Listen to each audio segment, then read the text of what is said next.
Hello students, so today we will start a basic thing of Python that is known as functions and the later part recursions. Function maneta ki. What do you mean by function? In Python we can do a variety of things, just from adding two numbers to putting values in a SQL data table. অনেকগুলো কাজ হতে পারে. A variety of things can be done through Python. So there are certain things that we have to do repeatedly. কোনো একটা জিনিস এমনও হতে পারে যে একটা প্রোগ্রামের মধ্যে আমাকে একবার দুবার তিনবার চারবার অনেকবার করে করতে হয়. So for doing that, what we will do, we will define a function. We will define a function just before starting the main program. The function name has the function definition has to be started with def for definition. Okay?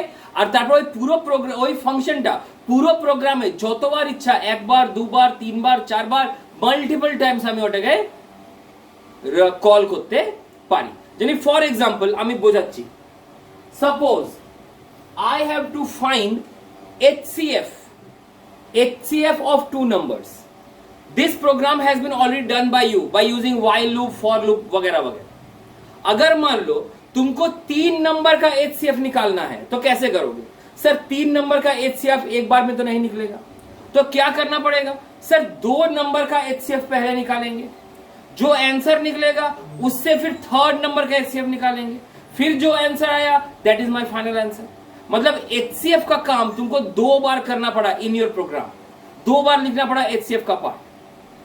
अगर मान लो इस तरह का 4 number का तुम 3 बार करता, पहले A और B, फिर जो रिजल्ट निकला उसके साथ C, फिर जो रिजल्ट निकला उसके साथ D, मींस 3 टाइम्स एक ही काम तुमको बार बार फॉर लूप व्हाइल लूप लगा लगा के चलाना पड़ेगा.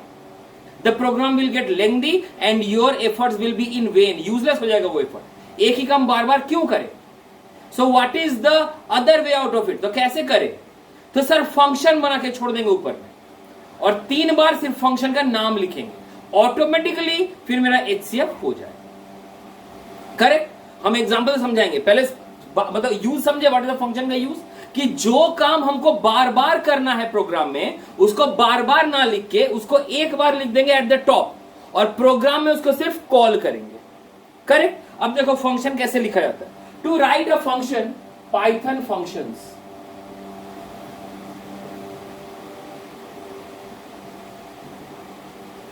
To write a function, we will start with def, D-E-F, def. Okay? तो हमको HCF निकालना था, we will write def HCF. एक नाम देना पड़ेगा सिर्फ. ठीक है? We have to write a name of it. फिर क्या लिखेंगे? फिर ब्रैकेट देंगे और ब्रैकेट के अंदर लिखेंगे पैरामीटर्स. ना what do you mean parameters? अगर हमको अपने प्रोग्राम में से कुछ डेटा फंक्शन में सेंड करना हो, those variables are known as parameters and the value of the parameters are known as arguments.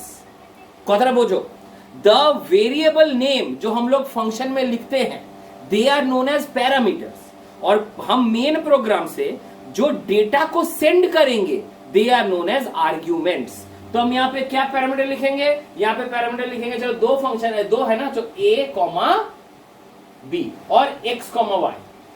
x, y. Def HCF. I will put a colon. ठीक. अब how to find the HCF? HCF निकालने का तरीका यहां लिखेंगे h equals to 1, I equals to 2, while bracket x is greater than equals to I and y is greater than equals to r.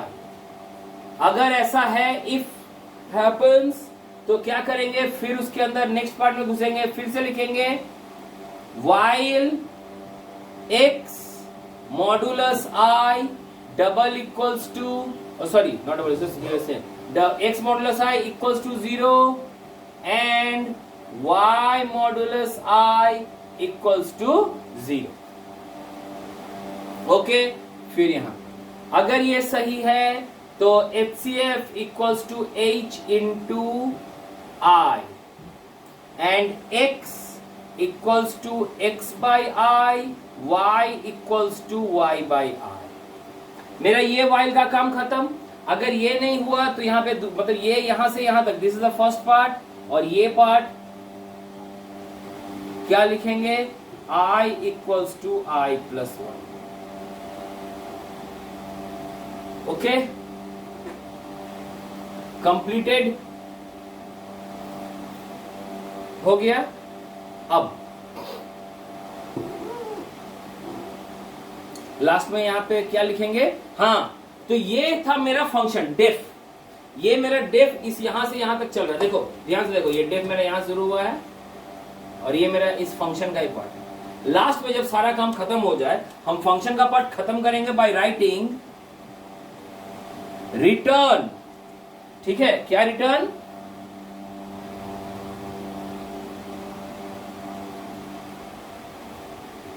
Return age, my age will be return. ये हो गया मेरा function लिखने का तरीका। अब जब मेरा मेन फंक्शन लिखा जाए तब हम अपना मेन प्रोग्राम लिखेंगे by living a line gap. एक लाइन का गैप छोड़ दोगे, फिर यहां पे लिखोगे a equals to INT bracket में इनपुट ब्रैकेट में एंटर ए नंबर, फिर b सेम, फिर यहां पे लिखेंगे c सेम, 3 नंबर ले लिए। ओके, फिर हम यहां पे लिखेंगे x इक्वल्स टू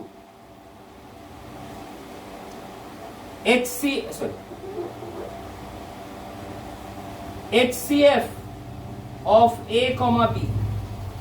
वो x में स्टोर हुआ, या फिर x दूसरा लेते हो, यहां दूसरा नाम लेते हैं, चलो एक दूसरा नाम लेते हैं, यहां g लेते हैं, g equals to HCF of a comma b। फिर लिखेंगे g equals to HCF of g comma c। Last में यहां पे लिखेंगे प्रिंट g।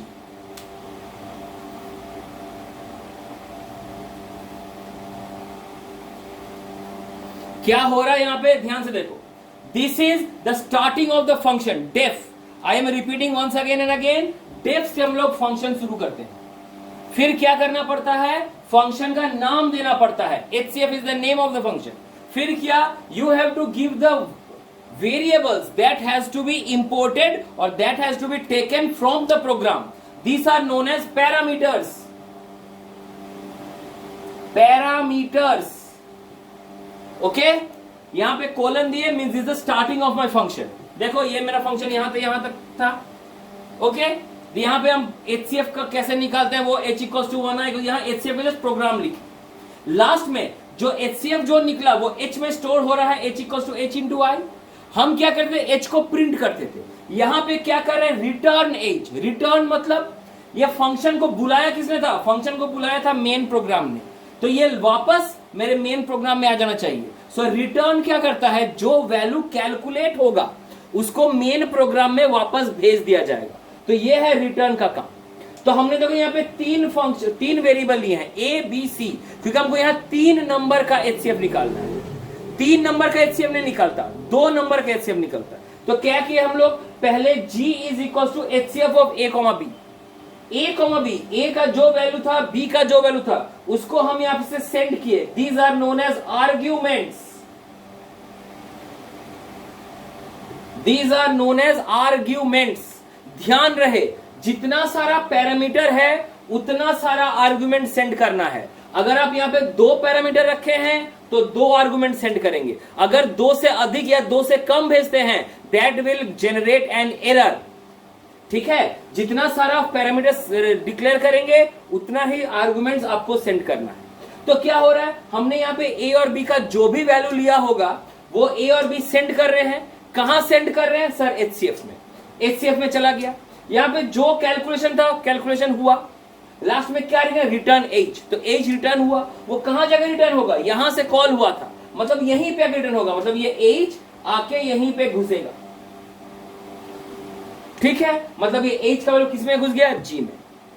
अब फिर से लिख रहे हैं G is equal to HCF of G को G कॉमा C, मतलब जो भी HCF निकला उसको फिर ये थर्ड वेरिएबल के साथ हम HCF करेंगे। ये फिर से तब ये क्या जाएगा, ये फिर से हमारा इस HCF के यहां पे जाएगा और फिर से कैलकुलेट होगा और ये H फिर से लौट के हमारे यहां पे घुसेगा।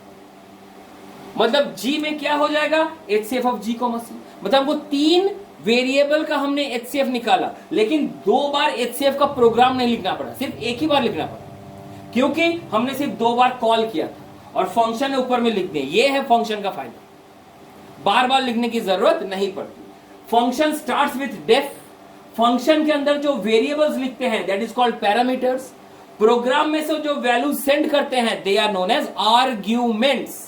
आर्ग्यूमेंट्स। और फंक्शन से अगर कोई वैल्यू हमको प्रोग्राम में वापस भेजना है that is done by using the return statement. This is how my function works. Now function का कुछ पार्ट है, हम जैसे तुमको बोले यहां पे जितना सारा पैरामीटर लिखेंगे उतना ही आर्गुमेंट्स हमको सेंड करना पड़ेगा। लेकिन बाय चांस मान लो, बाय चांस कोई किसी ने आर्गुमेंट्स नहीं सेंड किया, आर्गुमेंट्स नहीं सेंड किया, तो क्या होगा, मेरा फंक्शन एरर जनरेट करेगा। सर इतना मेहनत से हम प्रोग्राम बनाए और जरा सा सिर्फ 2 आर्गुमेंट के लिए मेरा एरर जनरेट करेगा, ऐसा तो नहीं होना चाहिए। तो सर कोई डिफॉल्ट वैल्यू ले, ऐसा कोई उपाय नहीं है कि अगर हम वैल्यू सेंड किए ठीक है वैल्यू ले लेगा, अगर हम वैल्यू सेंड ना किए तो 0 0 लेगा या 1 1 लेगा या 1 0 लेगा, कुछ तो लेगा। ऐसा कोई उपाय नहीं है कि इसको डिफॉल्ट कुछ वैल्यू सेट कर सके, है वैल्यू। तो कैसे लिखेंगे, जब हम ये प्रोग्राम लिखेंगे यहां पे जो पैरामीटर्स लिखेंगे उसमें हम इक्वल्स टू करके कुछ वैल्यू पुट कर देंगे। मतलब यहां डेफ HCF लिखेंगे और यहां पे x equals to 0 y equals to 0 put कर देंगे। These are known as default arguments और default पैरामीटर, कि अगर बाय चांस किसी ने यहां पे आर्गुमेंट नहीं सेंड किया तो मेरा हैंग या क्रैश नहीं करेगा प्रोग्राम, मेरा कुछ डिफॉल्ट वैल्यू के साथ प्रोग्राम एग्जीक्यूट हो जाना चाहिए, ऐसे पुट करेंगे। और अगर हम सिर्फ XY लिख के छोड़ देंगे तो उसके पास तो कोई वैल्यू नहीं है, तब कंपलसरी हो जाएगा यहां से आर्गुमेंट सेंड करना। अगर आर्गुमेंट नहीं सेंड करेंगे कंपाइल ही नहीं होगा, वो एरर जनरेट करेगा। और ऐसे लिखने पे एरर वो कंपाइल तो करेगा लेकिन रिजल्ट एक डिफॉल्ट वैल्यू के अनुसार देगा।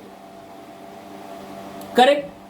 अब सवाल आता है कि सर सब कुछ समझ में आ गया, आप जो बोले वो समझ में आ रहा है, क्या हम ऐसे जैसे यहां तो एक वेरिएबल सेंड किया, अब जैसे मान लीजिए हमको लिस्ट या एरे में काम करते हैं, लिस्ट याद है ना, list series of numbers, 10 number है A0 A1 A2 A3 A4 करके A9 तक, तो क्या सर एक एक करके हम बैठ के लिखेंगे A0 A1 A2 A3 A4 A5 A6 A7? नहीं।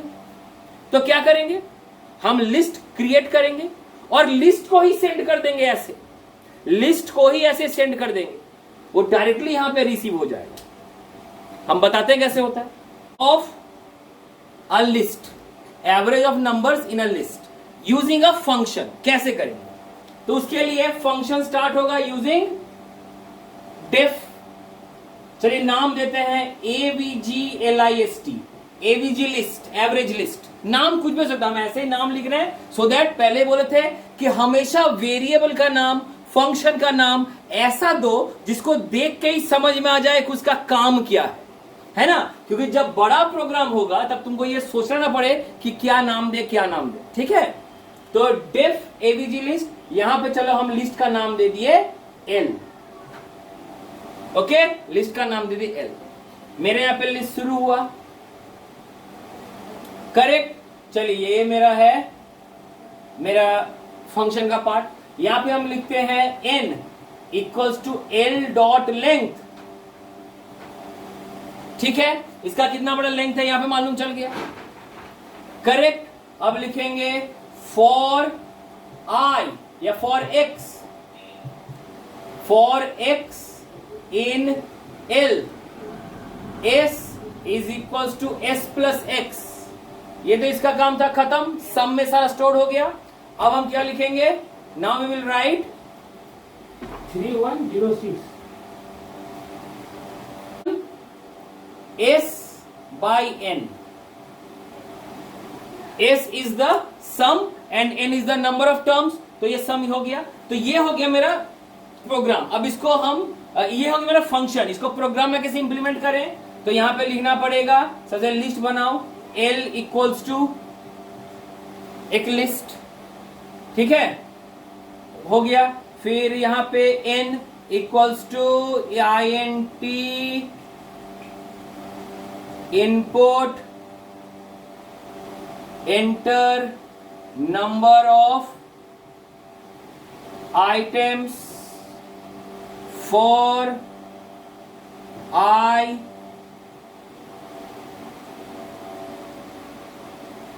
in range 0, n। क्या करेंगे, हमको इनपुट लेना है, तो यहां पे होगा li डॉट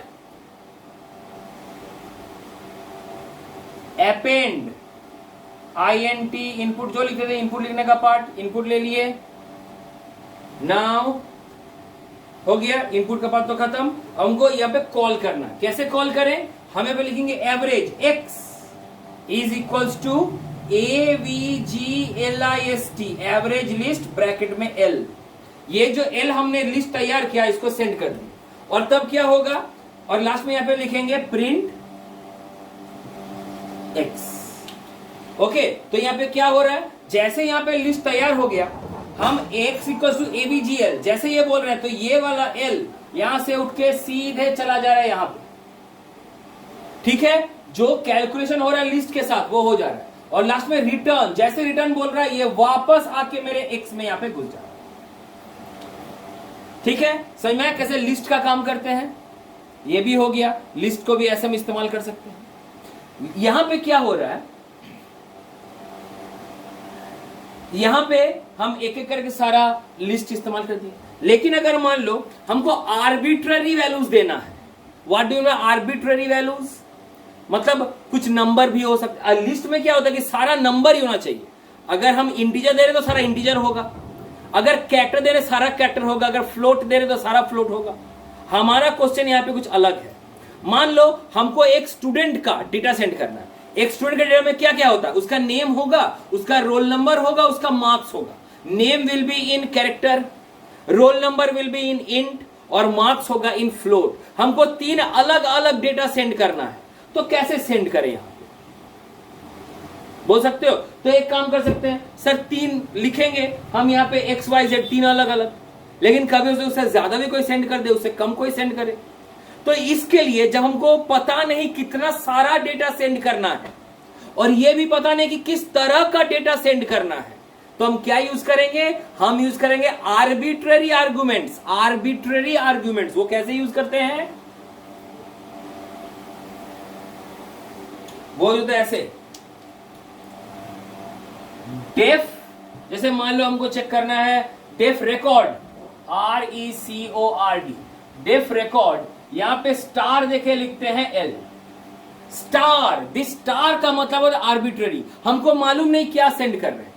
L मतलब लिस्ट, वो लिस्ट क्या होगा, वो लिस्ट एक एरे होगा जो सिमिलर डेटा का एक मतलब लीनियर डेटा होगा, एक के बाद एक के बाद एक के बाद मेरा सारा एक ही जगह डेटा आना चाहिए। लेकिन हम स्टार दे दिए, मतलब वो आर्बिट्ररी वैल्यू है, 1 गो है ना 2 गो है ना 3 गो है, इसकी कोई गारंटी नहीं है।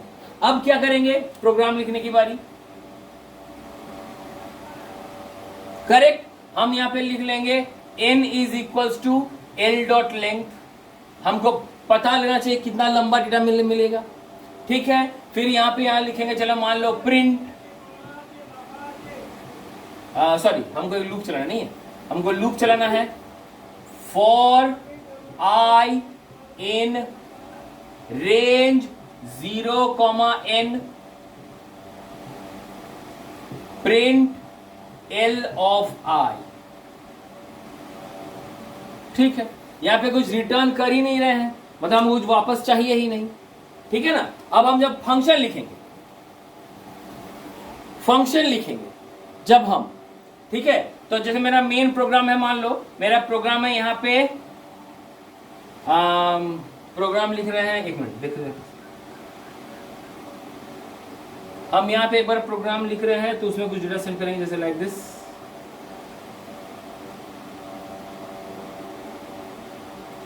रिकॉर्ड, ठीक है। हम एक रिकॉर्ड लिए, और यहां पे कुछ डेटा सेंड किया जैसे कि 1,7,23, ठीक है। फिर लिखे रिकॉर्ड, फिर यहां लिखेंगे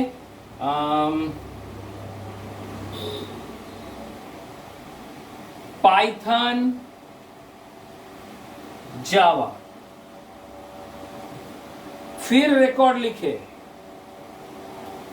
फिर लिखेंगे गोपाल 1 और 27.5। देखो ये एक ही फंक्शन के एक ही नाम है, रिकॉर्ड रिकॉर्ड रिकॉर्ड, लेकिन यहां पे 3 डेटा हम सेंड किए गया और 3 इंटीजर डेटा था, कोई प्रॉब्लम नहीं है। फिर हम रिकॉर्ड पाइथन 2 डेटा सेंड किए और 2 स्ट्रिंग या कैरेक्टर डेटा है, कोई प्रॉब्लम नहीं है। यहां हम 3 डेटा सेंड किए और तीनों अलग अलग, एक कैरेक्टर है, एक नंबर है, एक फ्लोट है, कोई प्रॉब्लम नहीं है। ये मेरा तीनों बार इसको कॉल करेगा, मतलब एक बार ये करेगा तो एक बार ये जाएगा यहां पे, तब n कितना हो जाएगा, n हो जाएगा 3, 3 बार मेरा li मतलब L0 L1 L2, मतलब ये हो जाएगा 0 नंबर रिकॉर्ड, ये हो जाएगा 1 नंबर रिकॉर्ड, ये हो जाएगा 2 नंबर रिकॉर्ड, तीनों को अलग अलग प्रिंट कर देगा। फिर जब इसकी बारी आएगी तो ये भी जाएगा,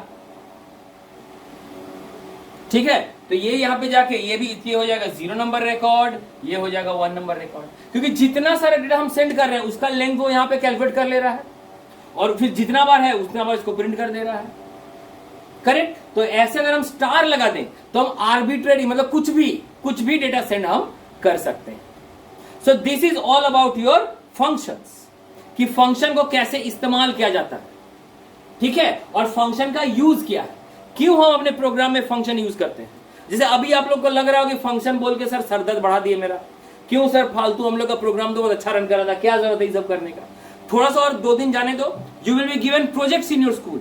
जब प्रोजेक्ट मिलेगा ना तब पता चलेगा ये फंक्शन कितना इंपॉर्टेंट है। तुमको हर काम में हर जगह तुमको एक एक फंक्शन का इस्तेमाल करना पड़ेगा, तब तुमको पता चलेगा how much important this functions are, correct. Now let me move on to the next topic, that is the recursion. Now सबसे पहले रिकर्शনের মানেটা কি হয়, what is a recursion. Recursion का यूज तो बाद में समझेंगे, रिकर्शन का मतलब क्या होता है। Recursion means to call a function within the function. हम एक फंक्शन कहां कॉल करते हैं, अपने प्रोग्राम में कॉल करते हैं, प्रोग्राम से कंट्रोल फंक्शन में जाता है, फंक्शन में कैलकुलेशन होता है और दोबारा प्रोग्राम में लौट के आ जाता है।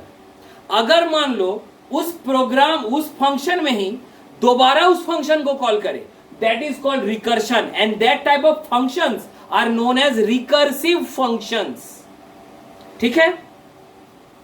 मतलब सपोज हम लिखें एक डेफ फंक, एक फंक्शन का नाम दिए डेफ फंक, ओके।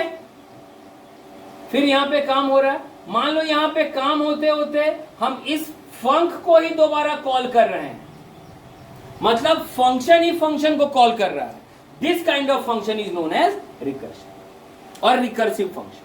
तो अब बोलोगे सर फिर से सर दर्द बढ़ा दिए, अब क्यों, क्या जरूरत है ऐसे करने का, मतलब वो घूम के अपने ही पास आ जाएगा, फिर घूम के जाएगा, फिर घूम के अपने पास आ जाएगा, फिर जाएगा, फिर आ जाएगा, मतलब वो सारा जिंदगी घूमते ही रहेगा क्या। अरे यही तो लूप है भाई, लूपिंग समझते हो ना, for I equals to while equals to, for loop while loop में क्या होता है कि लूप चलते रहता है जब तक कि एक पर्टिकुलर कंडीशन ना मैच करे। तो हमारा रिकर्शन भी सेम वही काम करेगा, means we will do a loop without using the looping word for और वाइल। हम बिना फॉर वाइल यूज किए एक लूपिंग का जैसा काम शुरू करेंगे। This is the use of recursion. समझ में आया। अगर कोई पूछे रिकर्शन का यूज क्या है, तो रिकर्शन का यूज है ये है कि हम एक लूप चलाएंगे using the function without using the actual looping statements. समझ में आया। तो इसके ऊपर हम दो एग्जांपल देते हैं, समझो। ये सबसे इजीएस्ट फंक्शन क्या है, फैक्टोरियल निकालना। व्हाट इज फैक्टोरियल, जैसे कोई भी नंबर दे 5 तो 1 इंटू 2 इंटू 3 इंटू 4 इंटू 5, ये हो गया मेरा फैक्टोरियल। तो ये फैक्टोरियल निकालना सबसे आसान फंक्शन है। चलो इसको हम रिकर्शन के थ्रू करते हैं। हमको लूप चलाना पड़ेगा ना, 1 2 3 4 5 6, हम लूप नहीं चलाएंगे, हम रिकर्शन के थ्रू वो प्रोग्राम बनाएंगे, देखना मेरा आंसर निकल जाएगा। Let us see how. Question क्या है, factorial of A number.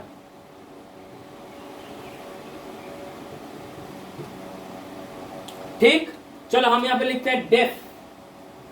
Def function का नाम है fact, fact for factorial, bracket के अंदर हम यहां ले लिए एन फॉर माई नंबर, यहां पे हम नंबर ले लिए। ठीक है, यहां से मेरा प्रोग्राम मतलब फंक्शन शुरू। यहां पे चेक करेंगे if n double equal to 0, अगर 0 हो जाए तो यहां पे लिखेंगे return 0, else return n plus fact n minus 1।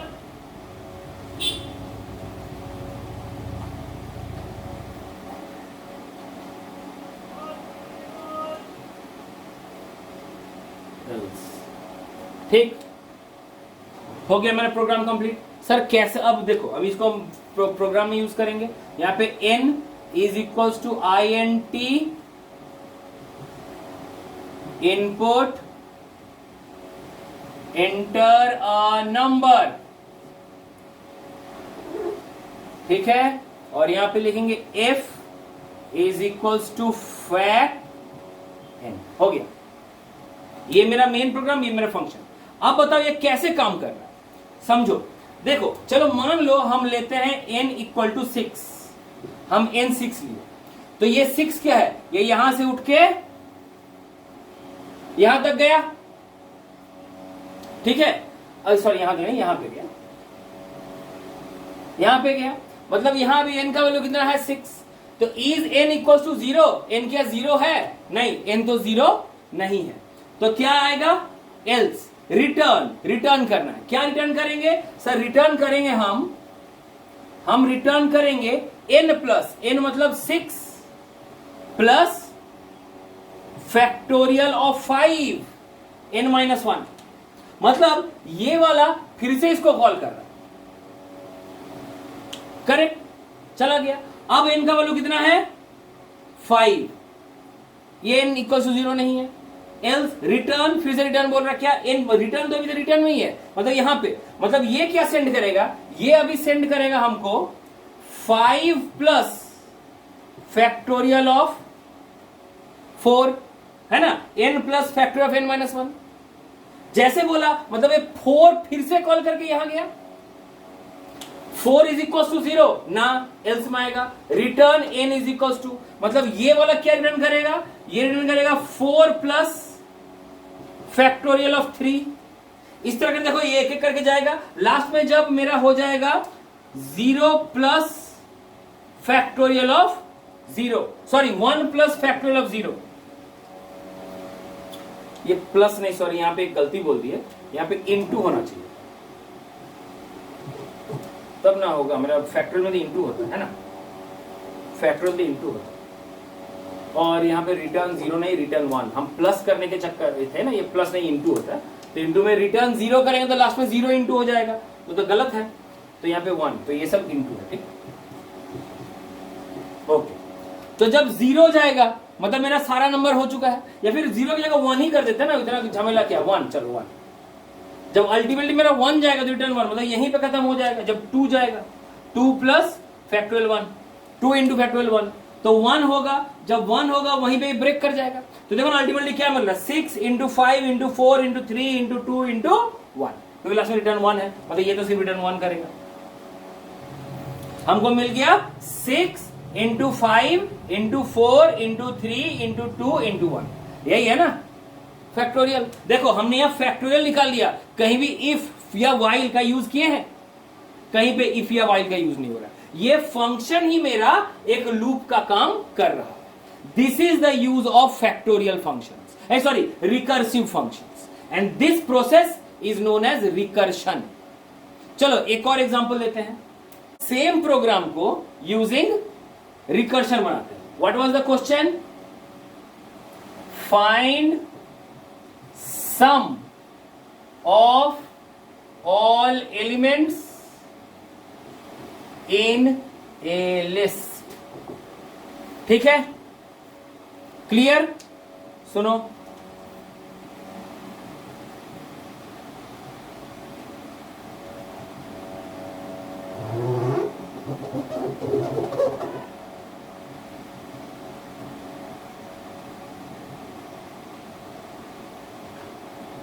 LEN, not length, len, len of L, N is equal to len of L, ठीक है, लेंथ निकल गया। अब यहां पे चेक करेंगे, मेरा फंक्शन चल रहा है, मेरा ये रिकर्सिव फंक्शन, यहां पे चेक करेंगे if I less than N, अगर I लेस देन N है तो क्या करना है,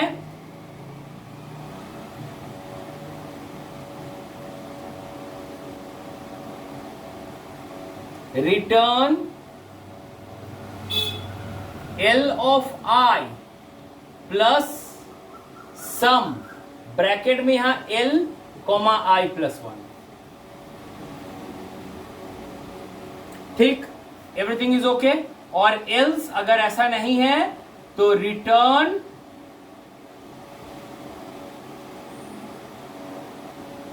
जीरो, ठीक, ओके मेरा प्रोग्राम।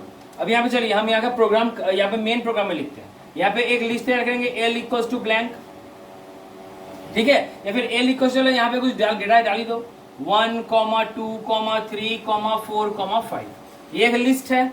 हम यहां पे लिखेंगे S is equals to sum, bracket में L कॉमा 0, 0 मतलब यहां से स्टार्टिंग पॉइंट, ओके, कहां से स्टार्टिंग है, हो गया, लास्ट में प्रिंट, हो गया मेरा रिकर्सिव फंक्शन। देखो कैसे, चलिए ये हमारा कंडीशन है, हमने एक लिस्ट L सेंड किया, L is the complete list, comma 0, 0 में इज द फर्स्ट पोजीशन, मतलब ये इसको डिनोट कर रहा है, दिस वन, ठीक है, ये मेरा यहां से उठ के चला गया इस जगह पे, ओके, अच्छा यहां, ठीक है, यहां पे चला गया। अब ध्यान से देखो, N is equal to len of L, length of L, length of L कितना है, लेंथ ऑफ L 5 है, is if I is less than 5, हाँ सही है, तो क्या रिटर्न करने बोल रहा है, return LI, return L of I, अभी I का वैल्यू कितना है, 0, अभी I का वैल्यू कितना था, अभी I का वैल्यू यहां है 0,